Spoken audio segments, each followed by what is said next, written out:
Hello. How is everyone? It's finally spring. We're starting to see daffodils and snowdrops, but after this morning's report of the train bombings in Kramatorsk, we were thinking more about sunflowers, Ukraine's national flower, which has become a symbol of resistance against the country's invasion by Russian forces. Its exuberant form represents the antithesis of destruction now being suffered by the Ukrainian people. Suzanne Nozzle, the director of PEN America, said, Ukraine's hard-won democratic and human rights gains and its very independence as a nation risk obliteration as a result of Russia's reckless and dangerous aggression. In accordance with this event, I'm enjoying a Ukrainian cocktail this evening.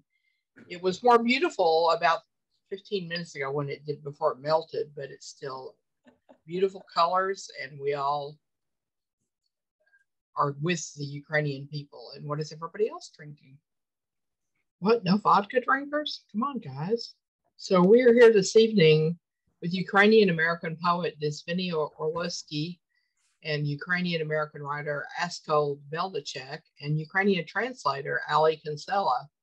Before you leave tonight, we urge you to make a donation of any size to the Ukrainian cause. Joining us also this evening are my fellow committee members, Chard Denord and Robbie Gamble, who will introduce the speakers and be part of our discussion. Welcome, everyone.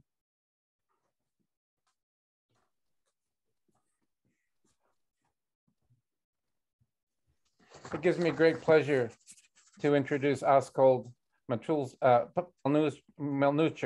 book and stories, and Askold as well himself. Askold's book of stories, The Man Who Would Not Bow, will appear in 2021, so it's already appeared. Here's a picture of it here on the cover. I hope you all will buy a copy and see it for yourself up close. He has published 4 novels, which have variously been named a New York Times notable and Los Angeles Times Best Book of the Year, and an editor's choice by the American Library Association Booklist. He's also co-editor from 3 Worlds, an anthology of Ukrainian writers. He has edited books on Father Daniel Berrigan and painter Gerald Bergstein, as well as a series of poetry volumes published by Grey Wolf Press. His published translations include works by Oksana Zabuzhko, Marjana Savka, Bohdan Boychuk, and Ivan Drach. His short work includes essays, stories, and reviews, and they have appeared in the 3 Penny Review, the New York Times, the Boston Globe, the Times Literary Supplement, London, the Antioch Review, Irish Pages, the American Poetry Review, the Missouri Review Poetry, and the Los Angeles Times, also the Harvard Review. He's received a 3-year Lila Wallace Reader's Digest Award in Fiction, the McGinnis Award in Fiction, and the George Garrett Award from AWP, the Associated Writers Program, for his contributions to the literary community. As a founding editor of Agni magazine, here's Agni magazine, the most recent issue. He was the founding editor of Agni. He's received a PEN's Magid Award for creating one of America's and the world's leading literary journals. Founding editor of Arrowsmith Press, he has taught at Boston University, Harvard, Bennington College, and currently teaches at the University of Massachusetts in Boston. Welcome, Askold. It's so wonderful to have you here this evening. Thank you so much, Chard. It's a pleasure to be here with you, and thanks very much to Sandy and Robbie for making this possible. It's also a delight to be with my old friend Dzvinia and to meet Ali on this really suddenly balmy Boston late afternoon. Well, welcome. It's wonderful to have you here. I'm so glad you could be here. Askold, how would you like to just start by reading a passage from your new book for, Sure. About 10, 12 minutes? With pleasure. I thought that I would begin with the first story in The Man Who Would Not Bow. This is a story about a young journalist who heard from his parents of their sort of war experiences, and himself gets an invitation to visit Lebanon and Syria shortly after the Second Iraq War in 2005. He had supported the war, and a Lebanese friend had invited him to come see what a war zone looks like for himself. And this is from the opening passage where he's actually just left Beirut and he's now in Damascus. The story is called Termites. John the Baptist's head must be the best traveled skull in Christendom. Herod interred it on his estate until St. Joanna dug it up for reburial under the Mount of Olives, where it was unearthed by pilgrims in the 4th century. Later cameos in Rome, Constantinople, Petra, and Samaria brought gales of sweaty seekers to their knees. Smuggled by crusaders to France, only to be exiled by the Paris Commune, the head was saved by the mayor of Amiens, making him a national hero. Oliver Street finally caught up with it in Damascus, soon after his divorce. What the young journalist actually saw was the shrine erected inside the sprawling Umayyad mosque, itself the length of 2 football fields, marble columns, elaborately wrought iron framework, and somewhere behind it all, allegedly, the saint's head. Oliver imagined a cross between a bearded peach pit and a raisin with teeth. Around him, men lolled on oriental rugs reading books. He listened to the muffled footsteps and whispers of tourists passing a preaching imam in mid-sermon. The mosque was also where Jesus was to alight from heaven at the end of days. Oliver stood before the reliquary and shut his eyes. The great vitality of the dead. He folded his hands behind his back and tilted his head to the right. He was sweating. It was hot and he was feverish. He reached into the inside pocket of his white linen jacket for a Kleenex. Instead, he felt something glossy he took out. He opened his eyes and looked at the photograph. 2 girls beaming at the camera. He put it away and probed his other pockets. No luck. He wiped his forehead with the back of his sleeve and closed his eyes. He hadn't slept in several nights. His hands shook, so he shoved them into his pockets again as he listened to the prayers of the faithful, offered in Arabic, French, English, braid together into a new language, evading the gravity of culture and time. After the craziness in Beirut, a calm descended, and for a moment, Oliver felt he was standing at the center of the world. Feeling a tug at his pants leg, he opened his eyes and saw a little boy with shaggy black hair. The child was cupping something in his right hand. He crooked a finger, inviting Oliver to draw closer. As Oliver smiled and bent down, his sunglasses slipped out of his jacket pocket. Before he could retrieve them, the boy opened his fist to reveal a giant black cricket, which chirped once and sprang to the floor, startling Oliver, who bolted upright. The boy grinned.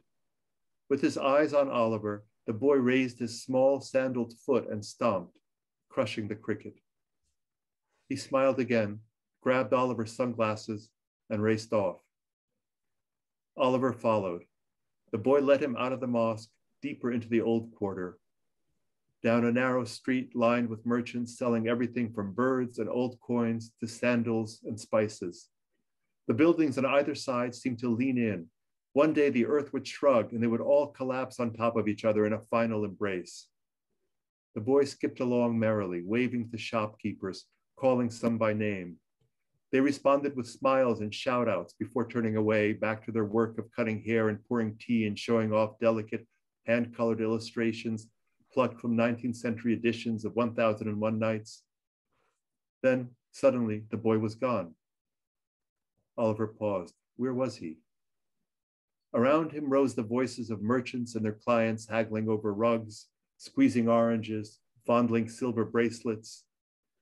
Oliver felt dizzy. Reaching for a Kleenex, he again found only the photograph. Sweat burned his eyes. He squinted up and down the narrow street.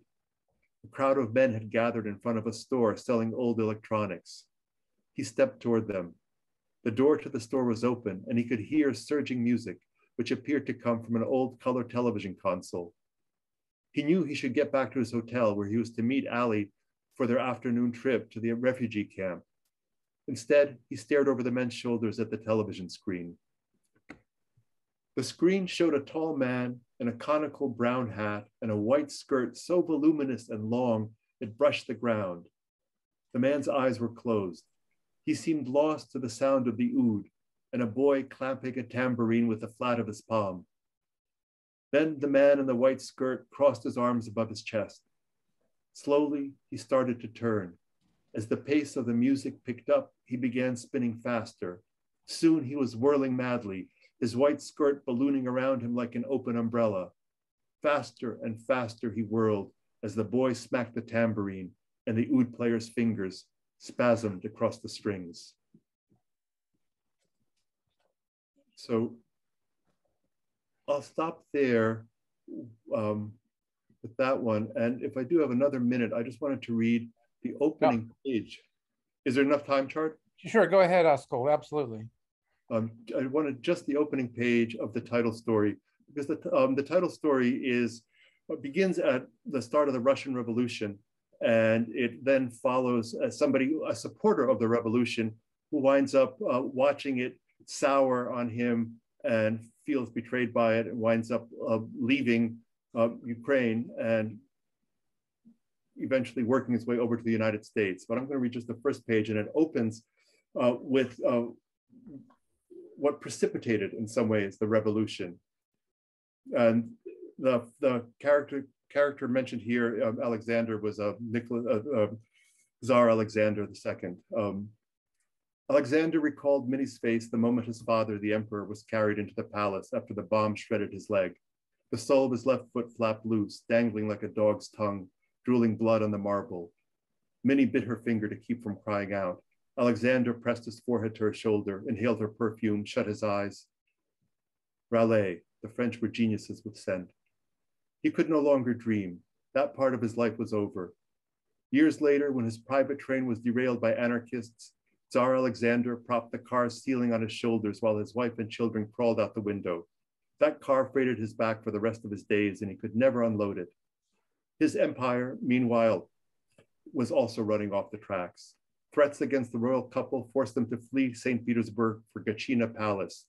30 miles outside the city, its 900 rooms became home for the next 13 years. Even there, they weren't safe. A plot to assassinate them during Mass was foiled, and the 5 conspirators who planned to hide their dynamite inside hollowed-out Bibles hung. Among them, the older brother of the man who later called himself Lenin. Before turning revolutionary, Lenin's brother Alexander had been an aspiring biologist.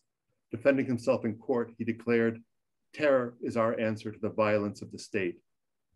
On hearing of his brother's execution, the 17-year-old Lenin said, "I'll make them pay for this."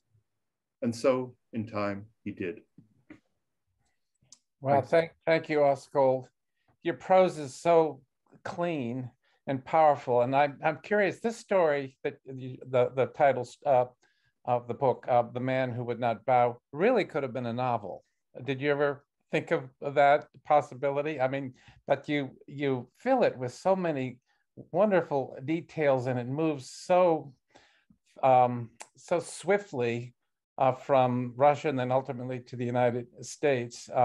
You trace the whole history of the Russian Revolution through 1 or 2 characters in this story. I'm curious about the details in this story, especially the historical details that I'm sure you had to research, but you write about them with such close knowledge and intimacy. Could you talk a little bit about your research for this? Sure. I mean, I did plunge into a year of digging deep into various accounts of the early days of the revolution. And there was just so much stuff that I had not known before, especially about the assassination of the Romanov family. That was a sort of fascinating and horrifying bit to learn about. They were actually they had been sent out by Lenin to the kind of deep into Russia, into a region where the Tsar, the Romanovs themselves had formerly sent political prisoners, and they were housed in a house that came to be called the House of Special Purpose. Mm-hmm. They were then supposed to be brought back to Moscow, but they were hijacked by a kind of renegade group of Bolsheviks who then got orders from Lenin himself to assassinate them. And the account of the assassination, which was drawn from various sort of eyewitness stories, is quite horrifying. And the story of the attempts to bury the bodies, which were only kind of discovered 50 years after they'd been buried, were also kind of equally horrifying. I'll also note that what's really quite startling was recently I discovered that some Romanov heirs or alleged heirs had returned to Moscow and were palling around with Putin. And that sort of seemed to me to suggest the kind of imperial ambitions that are behind what's happening now. That's fascinating because just as disparate as these two stories are in many ways, the story of the Romanovs and the Tsar, and then Lenin. And I had no idea that Lenin's brother was killed. That's a fascinating detail, and how he carried that with him vengefully. But how sort of both rulers, the Tsar and then Lenin, and then of course all the way up to Stalin and now Putin, ruled with this iron hand. That's the common denominator in both of them. And I'm just curious to know, you actually write about the relative of the Romanovs in this country, how that sort of diaspora of the Romanovs, along with what continued to happen in Russia and then the Soviet Union with the Great Terror. Of course, Dzvinia writes about that so beautifully in her book, The Bad Harvest. But how that history continued continued as a kind of tyranny with different sort of political intentions. Yeah, it's actually so the main character of the rest of the story is a guy named Mikhail, and he's in fact not a descendant of the Romanovs, but he's somebody who was an eyewitness to their murder. And I'll say that one other striking detail that I discovered while researching was that what Tsar Alexander had in common with Archduke Ferdinand, who, as you recall, whose assassination triggered the start of World War I, was that they were both passionate bird hunters. Mm-hmm. And that apparently Alexander had something like 300 stuffed birds in a room. And it struck me that there's something about somebody who takes such pleasure in killing birds that is almost fighting the wrath. Yeah, go ahead, George. Anyway, the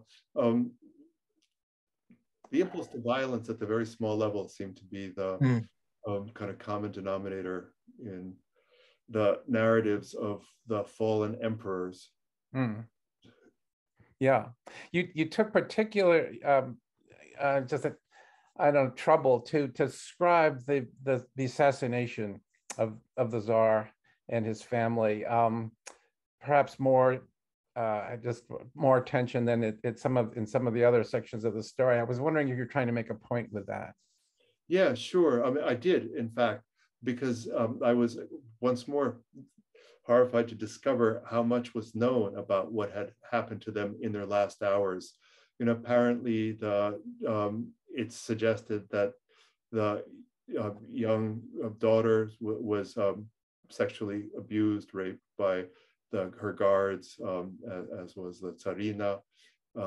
There at least are descriptions of how sort of bedraggled they appeared with torn dresses. And then right before their assassination, they were told they were led out of their rooms into the basement, and they were told that they were about to be transported back to Moscow, that there was a truck waiting for them outside. They therefore had prepared for what they thought might be a return to Moscow by secreting various sort of jewels and valuables that they had somehow managed to preserve with them during their captivity. And they had shoved them up their various orifices. I mean, it was really quite just sort of, and then suddenly a dozen drunken executioners burst into the room, and spent apparently about half an hour shooting them, then sort of bayoneting the ones who had not been killed by the shooting. And apparently one of the children had survived the sort of initial attempts at the executioner's hands, and the daughter was bayoneted while she was being the bodies were being carried outside. Then when they were taken to be buried, the executioners themselves, actually, this is also a startling detail, there were apparently a dozen guys sent out to bury them. They had only one shovel among them, and they scraped the bodies and every part of the bodies clean of all the sort of diamonds and jewels that have been sort of secreted in the bodies. Apparently there was something like 14 pounds of jewelry that they managed to kind of gather off the bodies of the dead.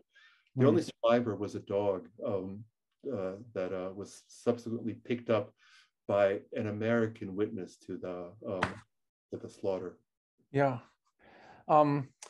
it's just an amazing story, Askold, and I would like to talk before we run out of time about the arc of your book.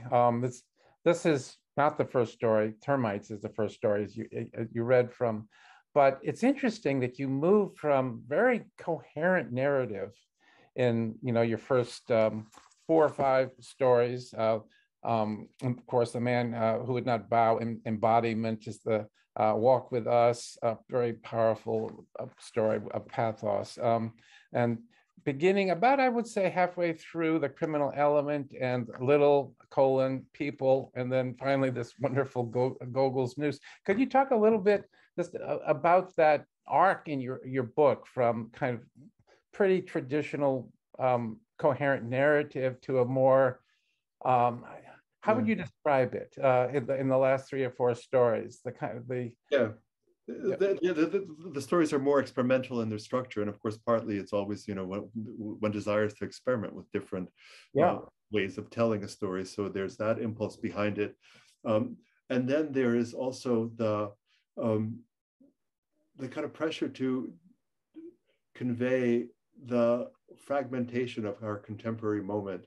And I think that that's what stories like the Little People, which is really quite surprised me where it went, because it has this sort of fantastic element to it, not a mode in which I have worked much, but that's the way the story kind of came. And that story set during the Trump era, and it seemed in some ways that our own kind of moment was in its own way as bewildering and unreal as the historic sort of the older sort of histories that the stories retell, and so I was looking for a way that kind of could dislocate the reader, because I do feel that we are sort of dislocated at this moment in this country, and then the other thing was that the book ends with a kind of first person, actually a mixed first and third person novella about Gogol, the Ukrainian writer known in Ukraine as Mykola Hohol, known to the world as Nikolai Gogol, who was really kind of a fascinating character, somebody I've been interested in for a very long time.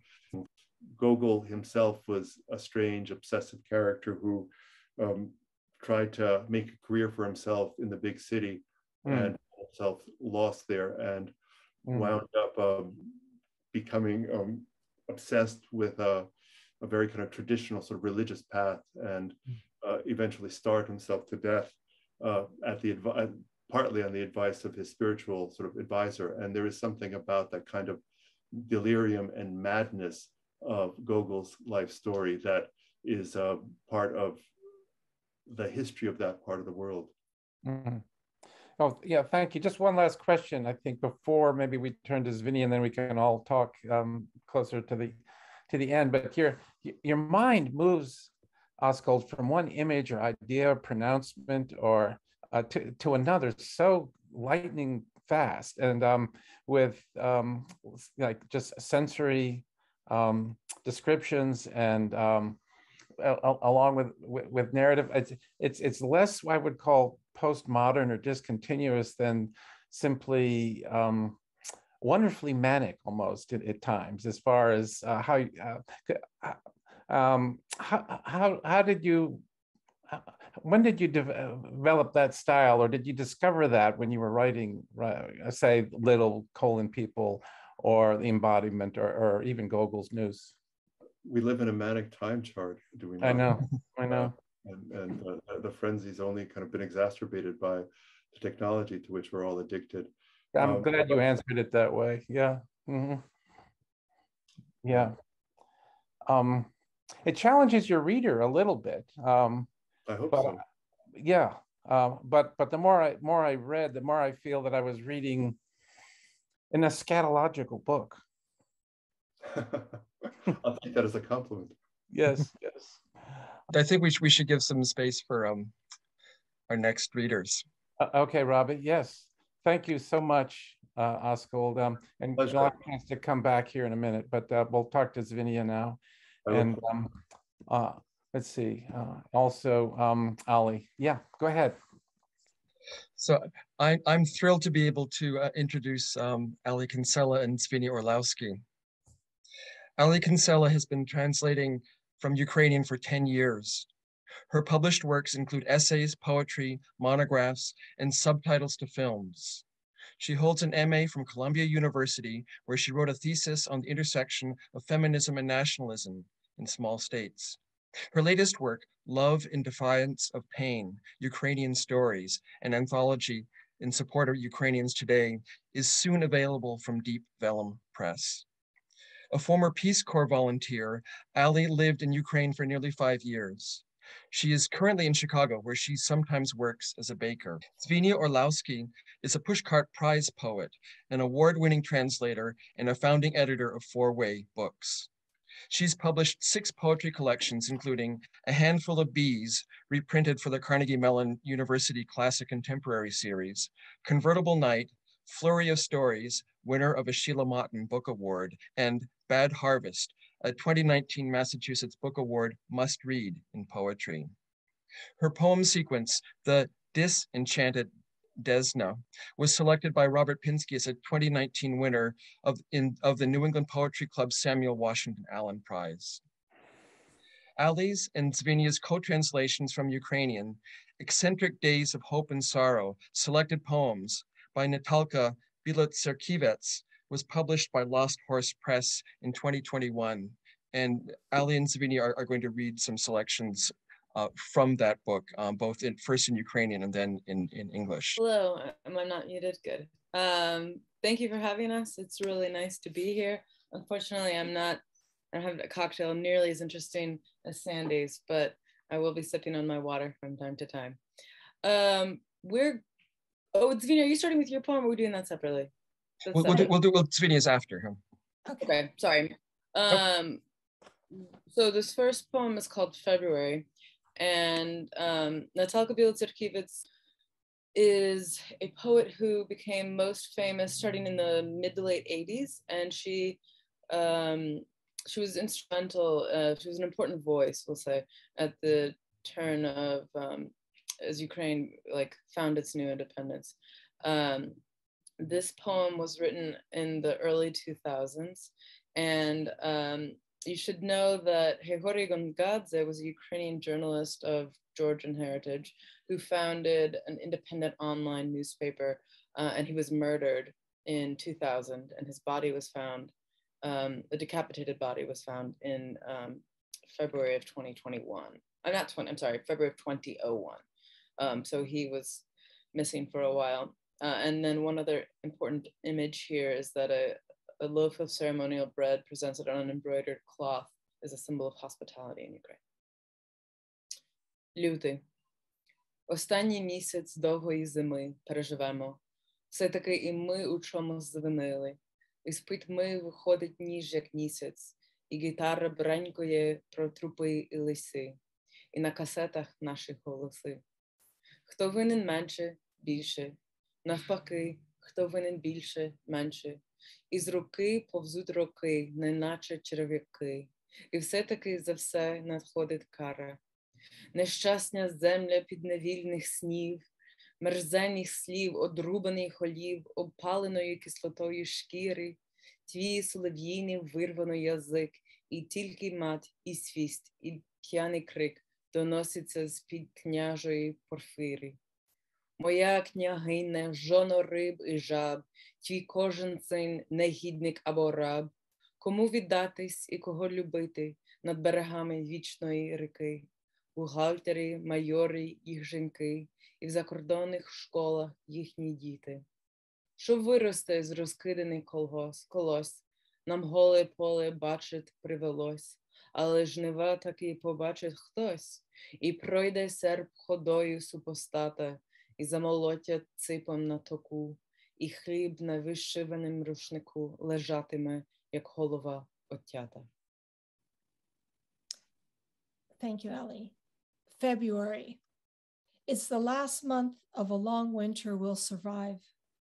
After all, we were at fault for something. From the darkness, a knife emerges like the moon. A guitar strums about corpses and forests while our voices endure on cassettes. Some owe less, others more. Some more, others less. Out of our hands, years crawl like worms, yet there's punishment for everything. Unfortunate earth of enslaved dreams, of nasty words, decapitations, of skin burned with acid.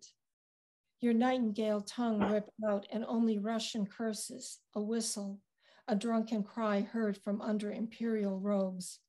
My princess, wife of fish and frogs, your every son, a scoundrel or a slave. Whom to give oneself to and whom to love. On the banks of the eternal river, accountants, majors, their wives, their children sent off to foreign schools. What will grow from the scattered grain? We had to see the naked field. Though some will get to see the harvest, the sickle will go the way of the foe.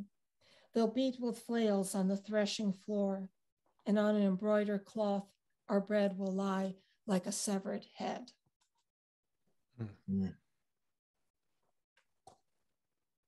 This is Wolf Weinbar. Вінарня Вовк. 2 роки тому, навіть 2,5, жити іще не здавалося так безнадійно.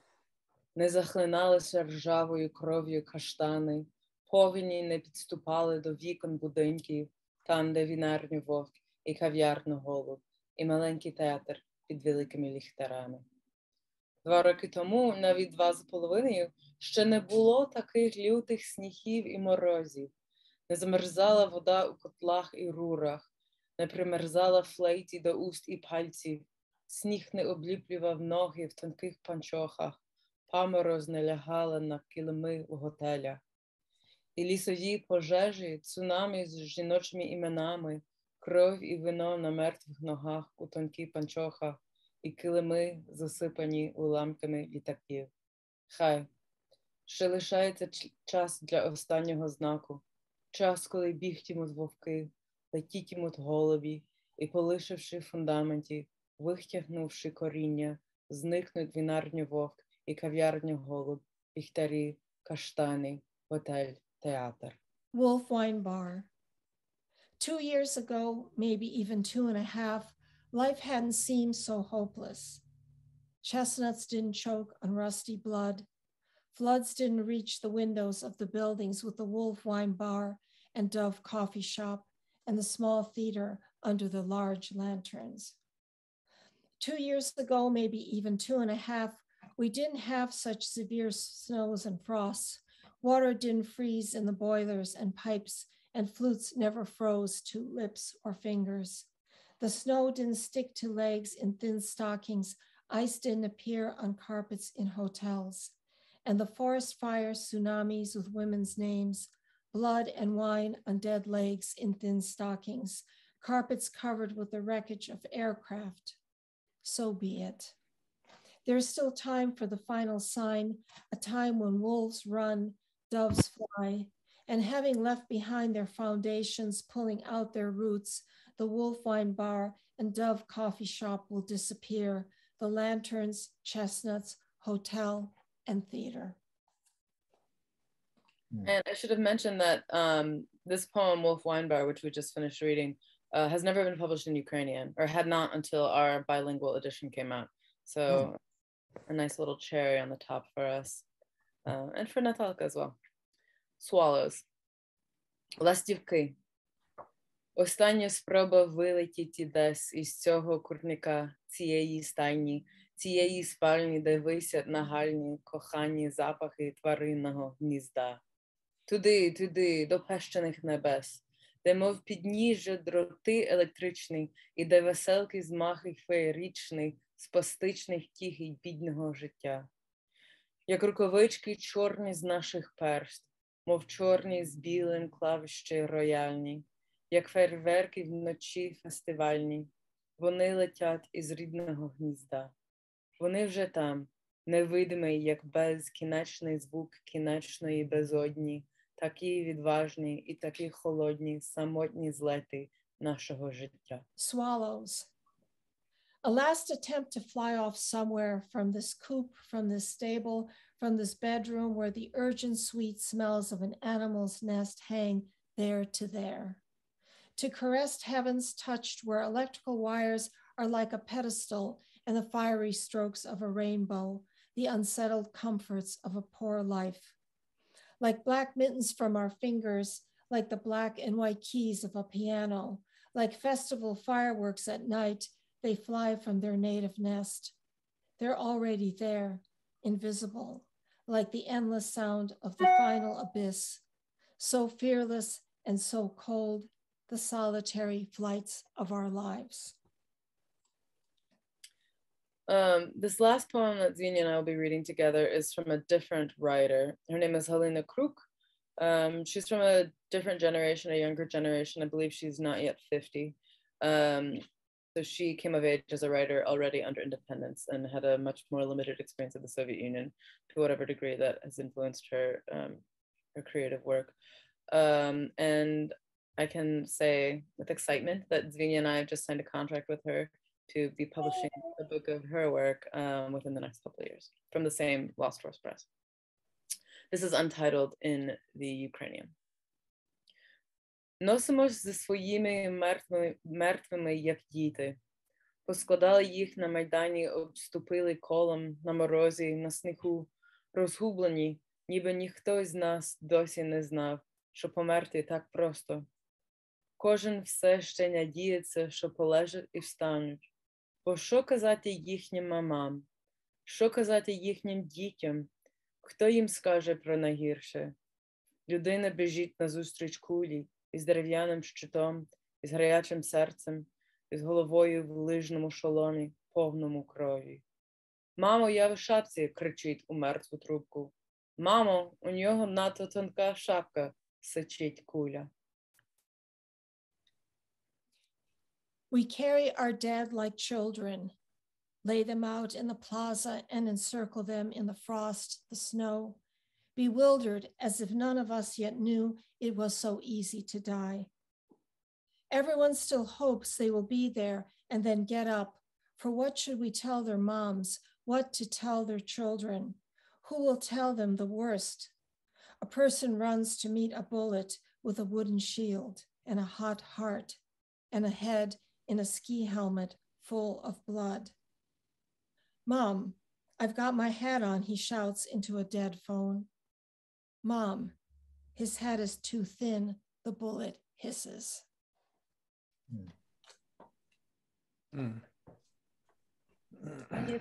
Such powerful work. And Dzvinia, you have a poem that to read from your collection, Bad Harvest? Oh, sure, I'd be happy to. Let's see. Give me a second here. All right, thank you. The poem I'd like to read is from Bad Harvest, and it takes as its subject the 1994 Winter Olympics figure skating, which at that time, I won't say the world's, but certainly the US's eyes were on Nancy Kerrigan and Tanya Harding for the gold, overlooking a very important third player from Ukraine. Also, I'll add at this point that it was just a few years earlier in 1991 that Ukraine had declared its independence. So that's an important fact to weigh in here. The title is after Emily Dickinson's famous poem, Hope is the thing with feathers, with slight modification. And the poem is written in pantoon form. So I'll read it now. Hope was a thing with pink feathers, Oksana Zabuzhko. Hope was a thing with pink feathers circling Olympic ice, despite her tender years, a woman of great composure. Circling Olympic ice for gold, Ukraine, we could hardly believe our ears. This woman of great composure, triple Lutz Flip Loop world premiere. Ukraine, we could hardly believe our ears, representing the once orphaned and lost. With a triple Lutz Flip Loop world premiere, how much could one girl cost? Representing the once orphaned and lost, a dash of Broadway thrown in for good cheer, how much could one girl cost? Kerrigan, Steely, no fame fetters yet or fear. A little Broadway never hurt a routine. Then gold, Oksana cried and cried and cried. Kerrigan gauged her steely dream. It's taking 20 minutes for officials to find. Oksana cried and cried and cried. Let's say triple cried. Post-Soviet tears no longer held to ransom. It took 20 minutes for Olympic officials to find Ukraine's national anthem. As Nancy Kerrigan's eyes demanded ransom, her Vera Wang swan about to be pronounced dead, still no copy of Ukraine's national anthem. Maybe they played Russia's instead. No flower swans or poppies red. At home we held our breath. Maybe they'd fly Russia's eagle instead. But damn, this gold was our destined wealth. At home we waited, held our breath. Where was our anthem, the homeland tether? Slava Boha, this could be our wealth. Our hope was a thing with pink feathers. Thank you. Thank you. Thank you, Robbie. So I'm cognizant of time, and I want to make sure that people have a chance to pose questions to all of our readers today. But I just have a quick question for Dzvinia and Ali. First of all, I mean, I have a blur. Take it back a little. Oh, if I put it, if I put it right in front of my face, there it is. A little bit. It's what a gift for us to have this book, these translations at this point in history, and by Bill Tsarkiewicz is a poet that we really don't know in the West that well. I guess she has one poem, "Will Not Die in Paris," that's been widely circulated, but it's she's new for most of us. And I'm struck in your notes where you talk about how she and we really see it in the poems how she's able to move from small quiet spaces, the quotidian, into writing sort of writing witness poetry about broad sweeps of history. Right? And thinking about the poem May, which talks about the Chernobyl disaster and so many other things. And I was struck in the notes how you talk about assembling this project during the COVID lockdown, and how we all sort of were very much sort of enclosed in our interior lives, and those were the poems that seemed to sort of come to the fore for you. And I'm sort of wondering now that we're sort of coming out of that, and here we are with this horrific invasion, and now we're sort of forced to witness what's going on. How those witness poems are coming to the fore. I mean, is your relationship with the collection of poems, is that changing now for you? Well, I'll just say briefly, the relationship with the poems hasn't changed in that Ali and I were working very closely at a time when social distancing was the norm. So it was really, really incredible to kind of pull close into somebody's life at the same time while you were pulling away from everybody else's. I would say that certainly with the horrific war in the background, we go back to the poems and we read them through a different lens, and they have very different meaning. Ali and I with Wolf Wine Bar, Ali saw it more as a global warming environmental poem, and I saw it right away as a war poem. And with this background, we do read the images differently. a poem, other poems, like there's a short untitled poem that talks about a moment of happiness. When we were translating it, I saw it as more, like a love poem about one's life and one's collection of books surrounding her.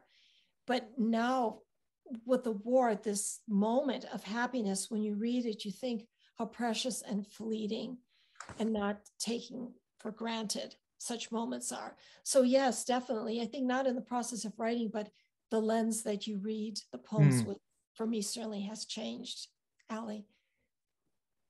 Oh, I think that was nicely put. I think all I would add is that Ukraine, throughout its history, and not just the last 30 years, but the last 1,000, has suffered a lot of tragedies, and we see this as a common theme in a lot of different types of Ukrainian art.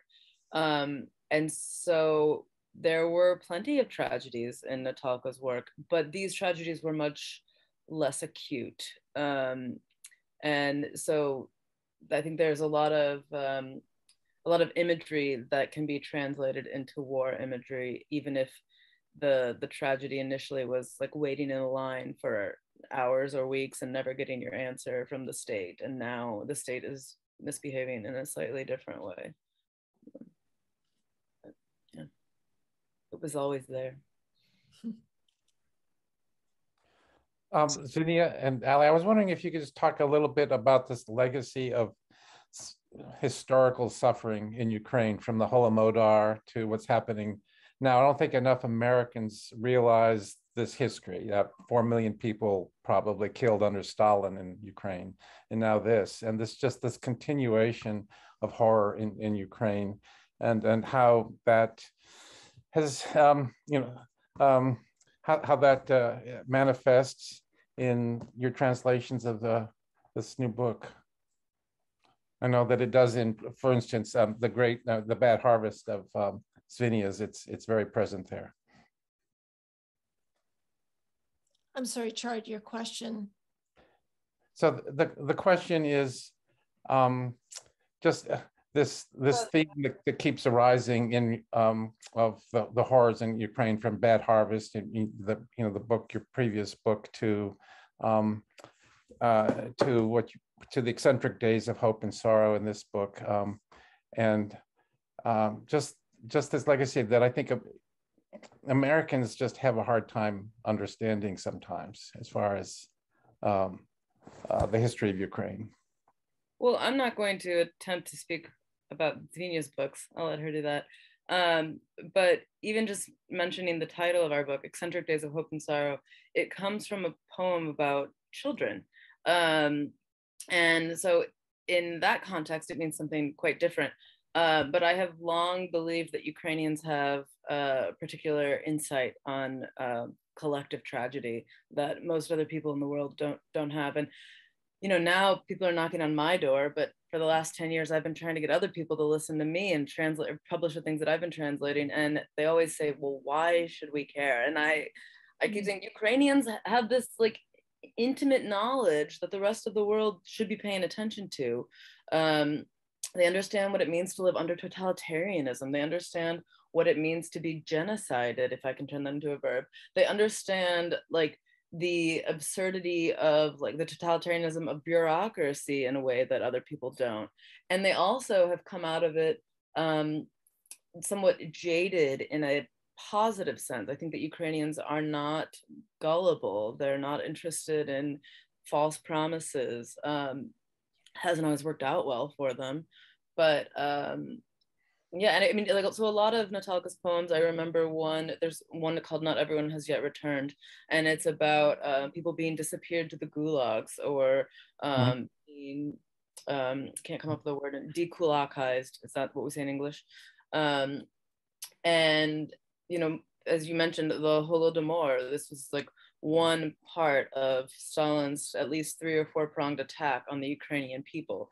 The Holodomor was an artificial famine in the year 1932 to 1933 that killed, I think best estimates are 5.5 million people.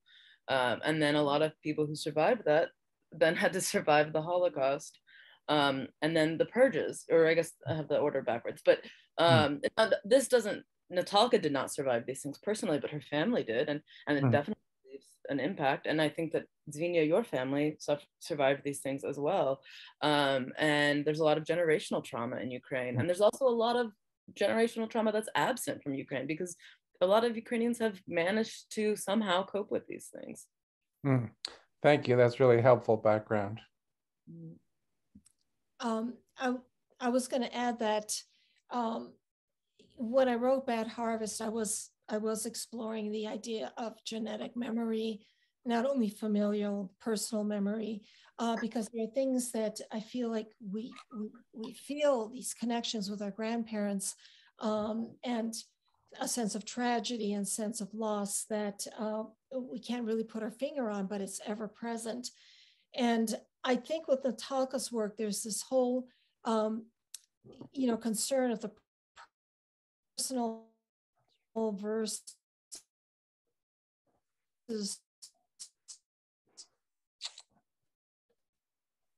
or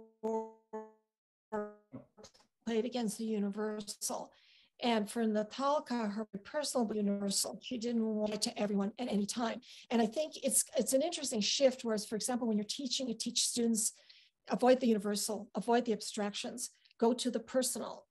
In the personal details, you'll find the universal. And now for me, it's taken on a whole different meaning what the universal and personal means, because now the universal is extremely personal in a way that it hasn't been before. And what do you do with that? It's very ever present, and it's different from that kind of, the importance of self will become universal. It's the universal is happening, and how do you transfer that to the personal? What is your hope in your voice of articulating something that is going to have a place among the universal voice, which is really screaming and crying at this point. So it's just been an interesting kind of shift between those two.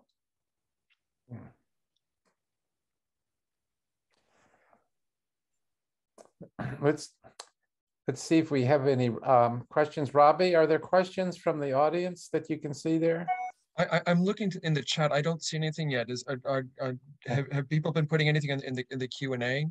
We have a few minutes left if people want to. I wanted to make sure that we got people from the Q&A. I'm not seeing too much there yet. As far as questions, anyway. So, go ahead, Robbie. I think everybody's sort of spellbound by all of these readings. I had a question for Askold, I was really struck in your collection how you're sort of often approaching history from the perspective of collateral damage in a way. I was the story Walk With Us, which is you're writing from the perspective of a mother whose daughter is being incarcerated after being accused of torture while she was on a tour of duty, and I believe it was the Iraq War. Instead of approaching that sort of historical point from a very from a familial perspective, and then also in the title story, The Man Who Would Not Bow. I mean, so much of that arc of history is seen through this minor official who was witness to the assassination of the Romanovs, and is that a way that you'd like to sort of enter into history in particular? Yeah, thanks, Rob. Great question, and it's related to what Dzvinia and Ali were saying. History is inescapable for Ukrainians, and much as one longs to read pastorals that fall into the romantic tradition, much as one wants to read novels of the strife, the normal wear and tear of daily life, these violent episodes keep erupting in a country that, after all, has been colonized for 700 years and only sort of shook off the yoke, the imperial yoke 30 years ago. What I was so thrilled to observe how the country had evolved over the last 30 years. There had been a sense of normalcy and possibility, and that it has all been kind of pulled out from under a new generation of writers is deeply distressing. You know, the sort of the story you mentioned about that's told from the point of view of the mother of one of the soldiers who tortured Iraqis in Abu Ghraib was, of course, based on the story of Lindy England. You know, I'm sure that many of you will remember those photographs of the hooded Iraqi prisoners of war with dog collars around their necks, and a soldier sort of flanking them on either side, smiling, taking selfies. I mean, those kind of images haunted me, and I wanted to somehow try to respond to those images. You know, the thing is that what could you say about that image? That image itself was an editorial. And so I began to wonder about the kind of human implications of that. And I wondered what sort of redemption was possible for characters who have gotten themselves entangled in this nightmare. You know, you think of all of the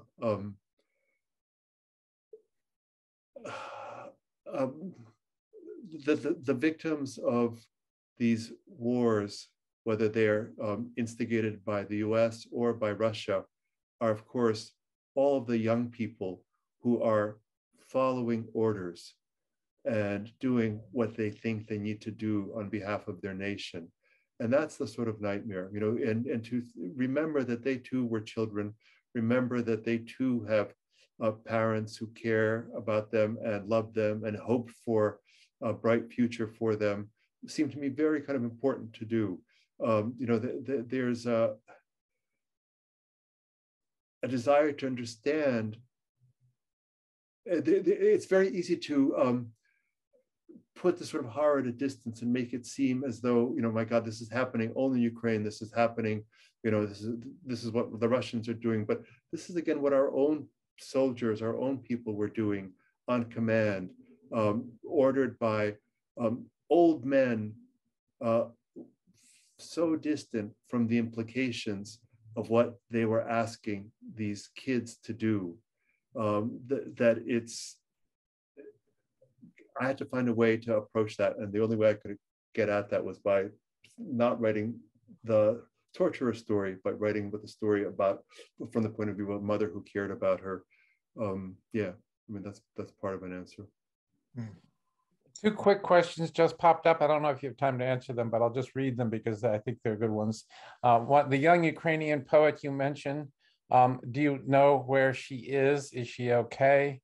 And the other one's for Dzvinia and Ali. Last month, I asked someone who presented a paper on Ukrainian poets how much work was available in the US. She basically said none. How many others are working on translating and publishing Ukrainian and Ukrainian-American poets? Was the young poet the one that I mentioned? I think so, yes.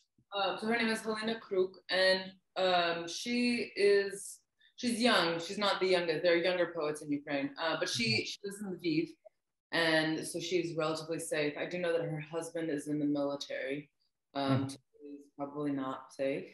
And even though she's in Lviv, she said she still has 4 or 5 air raid sirens a day. Times when she is ostensibly supposed to go into the basement, but I think that a lot of people have sort of become inured to them. Okay. Dzvinia, you want to take the other question? The other question, do you remember it? Yeah, it was about how much Ukrainian poetry is available in English translation. Exactly. Yes. She basically said none. How many others are working on translating, on publishing Ukrainian poets, Ukrainian-American poets? I think that she was ill-informed. There's a lot available. The book that Dzvinia and I published last fall is the 8th volume in a series of Ukrainian poetry in English. The series comes from Lost Horse Press. And the next 2 volumes are set to come out any day now. So very soon it will be a 10-volume series. Of those poets, most are youngish and still writing. One died within the last 5 years.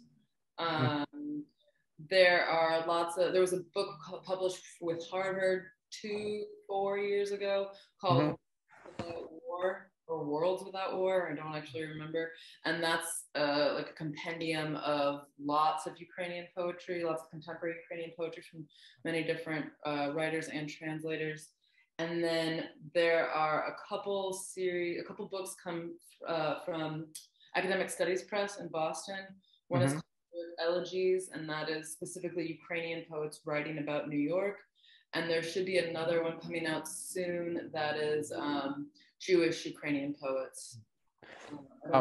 Ali, should I also mention Deaf Republic? Yes, sure. I mean, this is also like there's. Yeah.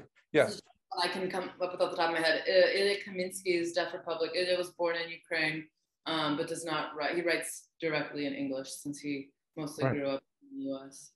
Finalist for the National Book Award. Yeah. The only thing I'd add, Chart, to that is that while Ali's right, there's a lot that's being done now, and work that had been done over the last few years. It certainly has not gotten much attention until now. And so suddenly the world is discovering it, and that's at least a good thing. Absolutely. Our publisher, the Lost First Press publisher, said she can't keep up with the orders, and the books have all been there, and no one's wanted them, and now she doesn't have time to sleep. That's great. That's great. Well, I hope both your books travel far and wide in the United States and beyond. Thank you. And beyond. Thank you so much, Chart. Thanks so much, Robbie, Sandy, Dzvinia, and Ali. Indeed, we do. And thank you, Askold, Dzvinia, Ali, Robbie, and Chart. And thanks to everyone for joining us. Our next literary cocktail hour will take place on Friday, May 13th. Don't be deterred, at 5 p.m. and will feature New Yorker writer Ben McGrath and his very new book, Riverband, the story of American folk hero Dick Conant, who over the years canoed solo on thousands of miles of American rivers to become a legend. We'll be sending out notices and links to register, and they will also be on our website. Thanks, everyone, and have a great weekend. Thank you, Sandy. Thank you. Thank you.